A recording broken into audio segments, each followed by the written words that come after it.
दोस्तों, यह कहानी हमें दिखाती है कि अक्सर हम जितना बोलते हैं उतना ही उलझ जाते हैं। बहुत सी परेशानियां हमारे अनावश्यक बोलने से पैदा होती हैं। हम हर वक्त कुछ न कुछ कहने में लगे रहते हैं, कभी किसी को सुधारने की कोशिश में, कभी खुद को बड़ा साबित करने में, तो कभी दूसरों को हराने के लिए। लेकिन जितना हम बाहर की दुनिया में उलझते हैं उतना ही अपनी भीतरी शांति खो देते हैं। असली ताकत मौन में छिपी है, क्योंकि मौन से हम अपनी आंतरिक ऊर्जा बचाकर रख पाते हैं और अपने भीतर की यात्रा कर सकते हैं। इसी बात को समझाने के लिए एक घटना घटती है जिसमें राजेश और उसकी पत्नी की कहानी जुड़ी है। राजेश की पत्नी बहुत बोलती थी।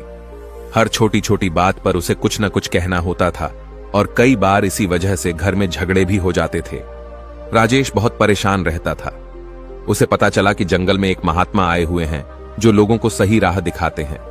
वह अपनी पत्नी को लेकर वहां पहुंचा और महात्मा से बोला, हे मुनिवर, कृपा करके आप इसे समझाइए। यह बहुत बोलती है। मैं इसे कितना समझाता हूं कि कम बोला करे, लेकिन यह मानती ही नहीं। हर बार इसके कारण घर में लड़ाई झगड़े होते हैं। महात्मा मुस्कुराए और बोले, मैं तुम्हें एक कहानी सुनाकर समझाता हूं। मेरे गुरु का एक शिष्य था जो हर समय इधर उधर की बातें करता रहता था। उसे कभी भी शांत रहना अच्छा नहीं लगता था। जब वह दान लेने जाता तो हर घर से एक नई कहानी सुनकर आता और आश्रम के दूसरे शिष्यों को सुनाने लगता। वह चुगली भी करता, दूसरों की बुराई करता और खुद को सबसे बेहतर बताने की कोशिश करता। उसे लगता था कि वह बहुत बुद्धिमान है और बाकी लोग उससे कमतर हैं। वह कहता था कि अमीर घर से आने के बावजूद उसने सारी सुख सुविधाएं छोड़ दी, क्योंकि उसे खुद को जानना और जीवन को समझना था। एक दिन गुरु ने आश्रम के सभी शिष्यों को बुलाया और कहा कि अगले 1 महीने के लिए वे कोई भी संकल्प लें।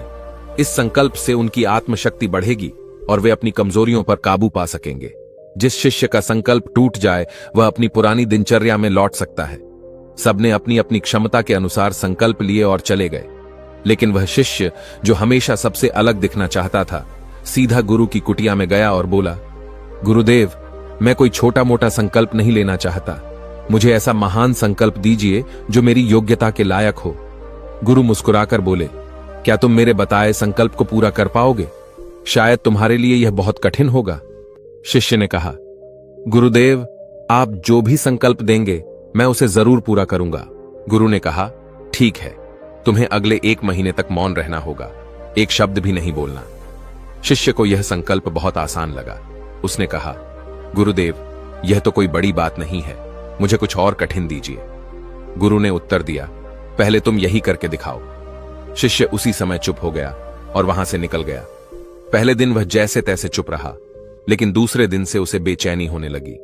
तीसरे दिन उसे भारीपन महसूस हुआ और चौथे दिन तक तो वह अंदर से घुटन महसूस करने लगा। वह आश्रम में सभी को बोलते हुए देखता और चाहता था कि वह भी कुछ कहे, दूसरों को जवाब दे या अपनी तारीफ करे, लेकिन संकल्प ने उसे रोक रखा था। उसकी खींच बढ़ती जा रही थी। कुछ दिन और बीतने पर वह बीमार पड़ गया। उसका सिर फटा जा रहा था। उसे कुछ भी अच्छा नहीं लग रहा था। वह गुरु के पास गया और लिखकर बोला, गुरुदेव, मैं बिना बोले नहीं रह सकता। मेरा दम घुट रहा है। क्या मैं अपना संकल्प तोड़ दूं? गुरु ने मुस्कुराकर कहा, संकल्प तोड़ना या निभाना तुम्हारे हाथ में है। जो इसे निभा लेता है वह अपनी आंतरिक शक्ति बढ़ा लेता है और जागृति की राह पर आगे बढ़ जाता है। लेकिन अगर तुम्हें लगता है कि तुमसे नहीं हो पाएगा, तो तुम भी दूसरे शिष्यों की तरह अपना संकल्प तोड़कर पुरानी दिनचर्या पर लौट सकते हो। बस यह याद रखो कि अगर आज तुम इतने छोटे से संकल्प को नहीं निभा पा रहे, तो आगे की जिंदगी में कैसे संभालोगे? यह सुनकर शिष्य पर गहरा असर हुआ। वह बिना कुछ बोले वहां से चला गया और खुद को अपनी कुटिया में बंद कर लिया। जरूरी कामों के लिए ही वह बाहर निकलता, बाकी समय कुटिया के भीतर ही रहता। 15 दिन बीत गए। आश्रम के ज्यादातर शिष्य अपने अपने संकल्प तोड़ चुके थे, लेकिन वह शिष्य अभी भी चुप था। पूरे आश्रम में यह चर्चा थी कि इतना बातूनी इंसान आखिर कैसे मौन रह पा रहा है। 15 दिन बाद वह दोबारा गुरु के पास गया और लिखकर बोला, गुरुदेव, मैं बाहर से तो चुप हूं, लेकिन मेरे भीतर हजारों सवाल और शिकायतें चल रही हैं। मैं मन ही मन बातें कर रहा हूं। क्या ऐसे में मेरा संकल्प पूरा माना जाएगा? गुरु ने जवाब दिया, हां, अभी तुमने सिर्फ बाहरी बोलना छोड़ा है, लेकिन तुम्हारा मन अब भी आदत के कारण अंदर ही अंदर बोलता जा रहा है। जब तक तुम लोगों की आवाजों और अपनी ही सोच से घिरे रहोगे, तुम्हारे मन का शोर जारी रहेगा। तुम इन सबसे दूर जाकर देखो।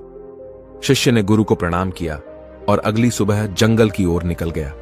कई दिन बीत गए, 1 महीना बीत गया, लेकिन वह वापस नहीं लौटा। आश्रम में सबको डर था कि कहीं उसे जंगली जानवरों ने न मार डाला हो। उसे ढूंढा भी गया, मगर वह कहीं नहीं मिला। कई लोगों ने मान लिया कि उसका अंत हो गया होगा, लेकिन गुरु को ऐसा नहीं लगता था।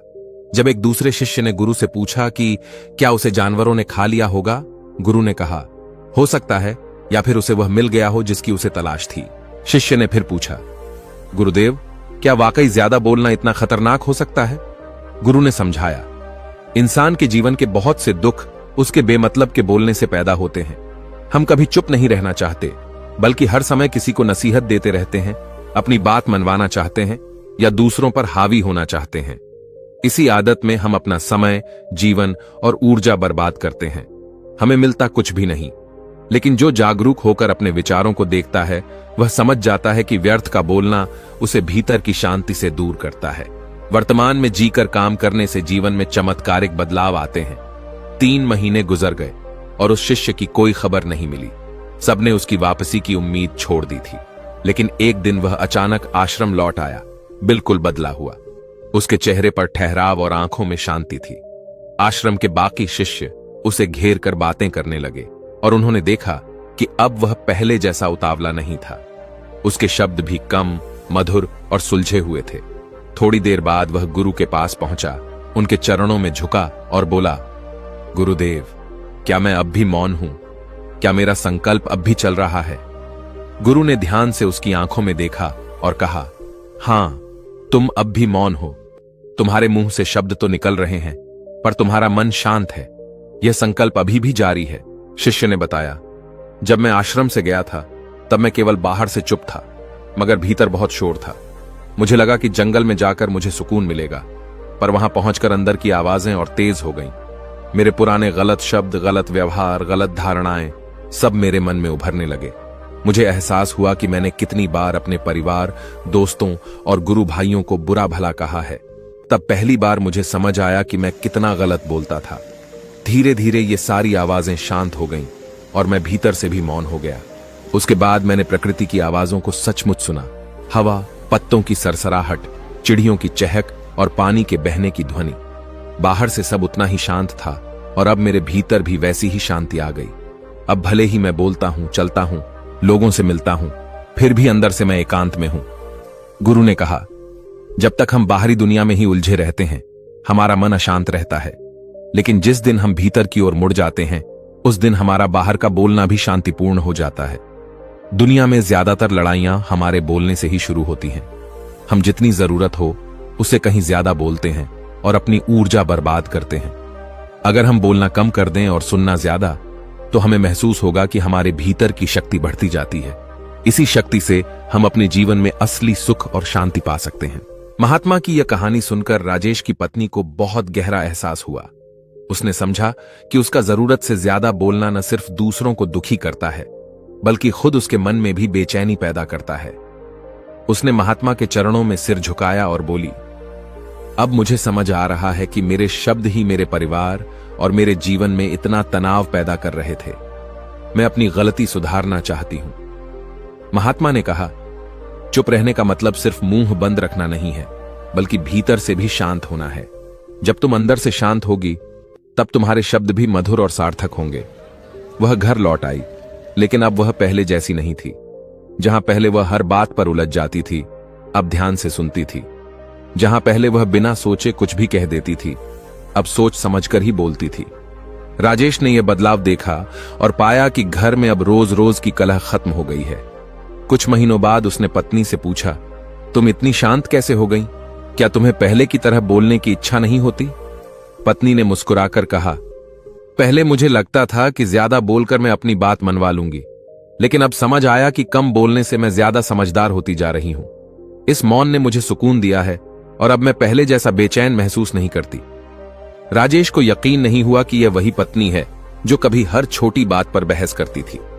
उसने महात्मा को मन ही मन धन्यवाद दिया, क्योंकि उनकी सीख ने उसकी पत्नी को बदल दिया था और पूरे परिवार में शांति ला दी थी। अब उनका जीवन पहले से कहीं ज्यादा मधुर था और वे समझ चुके थे कि मौन का मतलब सिर्फ चुप रहना नहीं, बल्कि अंदर की शांति को अपनाना है। अगर आपको यह कहानी पसंद आई हो और आपने इससे कुछ सीखा हो तो इस वीडियो को लाइक और शेयर जरूर करें और मेरे चैनल बोधि इंस्पायर्ड को सब्सक्राइब करना न भूलें। नीचे कमेंट में नमो बुद्धाय लिखकर मुझे बताइए कि आप भी इस राह पर चलने के लिए तैयार हैं। धन्यवाद।